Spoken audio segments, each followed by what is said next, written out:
साथियों नमस्कार। मैं आपका मित्र सुभाष चंद्र अपने YouTube चैनल मेरी बात तेरी बात पर आपका हार्दिक स्वागत करता हूं। एक छोटी सी चर्चा करनी है।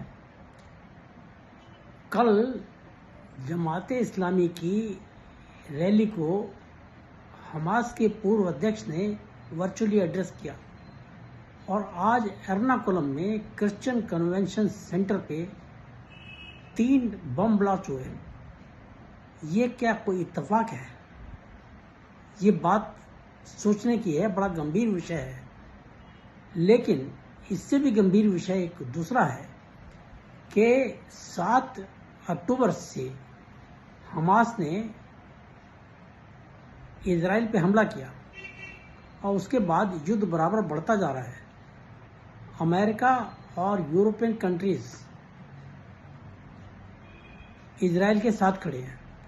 इनमें अधिकांश देश क्रिश्चियन कंट्रीज हैं। लेकिन सबसे बड़ी ताज्जुब की बात यह है कि भारत की चर्च की तरफ से एक बयान भी इजराइल के पक्ष में या विपक्ष में नहीं आया अब तक। ये जो चुप्पी है ना चर्च की, ये बड़ी गंभीर लगती है और ये आश्चर्यजनक भी है और रहस्यमय है। आफ्टर ऑल चर्च क्या सोचता है इस हमले के बारे में? इजराइल के ऊपर हमला ठीक किया, गलत किया, क्या हुआ क्या नहीं हुआ, इसके बारे में चर्च क्यों शांत है, क्यों खामोश है?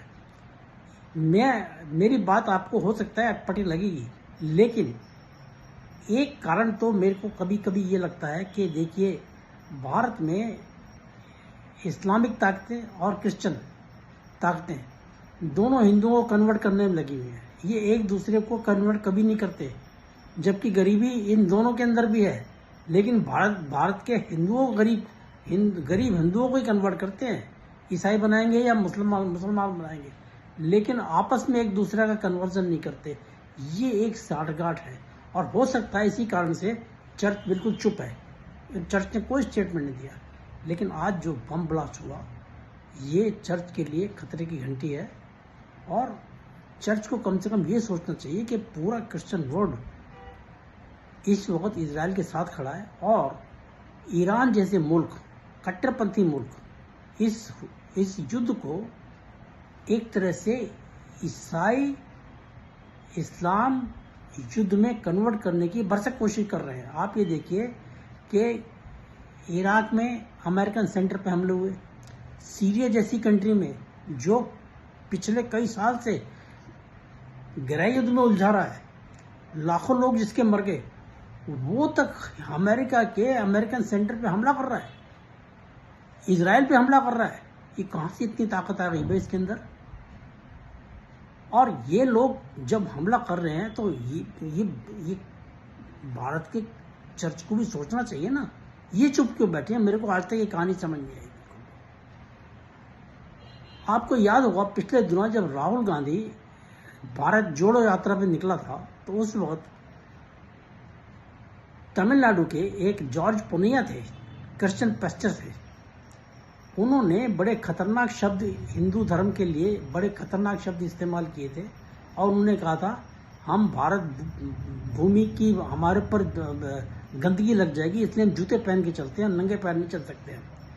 ये इतनी गंदी मानसिकता रखने वाले लोग ये क्या सोच के इजराइल के ऊपर हुए हमले को लेके चुप बैठे हैं, ये सोचने वाली बात है। और फिर जब कांग्रेस खुद फिलिस्तीन के साथ, हमास के साथ खड़ा हो गया, तो इस वक्त में चर्च का चुप रहना, ये तो बहुत रहस्य पैदा करता है ना। ये मतलब बहुत गहरी बात है। ये क्या कारण है? या तो भारत की चर्च का जो यूरोपियन कंट्रीज हैं या वेटिकन है, उनसे कोई रिलेशन नहीं है क्या? बिल्कुल रिलेशन है। ये तो उनके कहने में चलते हैं, फिर ये चुप कैसे बैठे हैं?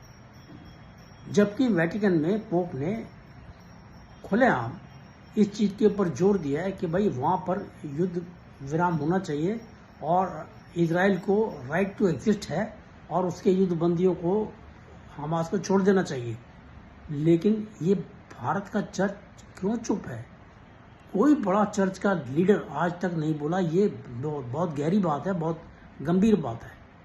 तो इसके ऊपर आप लोग भी मंथन कीजिए, विचार कीजिए कि आफ्टर ऑल ऐसा क्यों है, और कांग्रेस के पीछे कांग्रेस का इसके अंदर पीछे क्या योगदान भी कुछ हो सकता है इसके लिए, ये भी सोचने वाली बात है। ये बहुत गंभीर बात है। ये कोई बड़ी बात नहीं है कि चर्च की थॉट के पीछे, चर्च की सोच के पीछे कांग्रेस भी काम कर रही हो, कोई बड़ी बात नहीं है। तो आप इसके ऊपर मंथन कीजिए, विचार कीजिए। मैंने तो आपके सामने एक अपना मत रख दिया। आपको कंटेंट पसंद आया हो तो कृपया इसको शेयर कीजिए और मेरे चैनल को लाइक कीजिए। धन्यवाद, नमस्कार।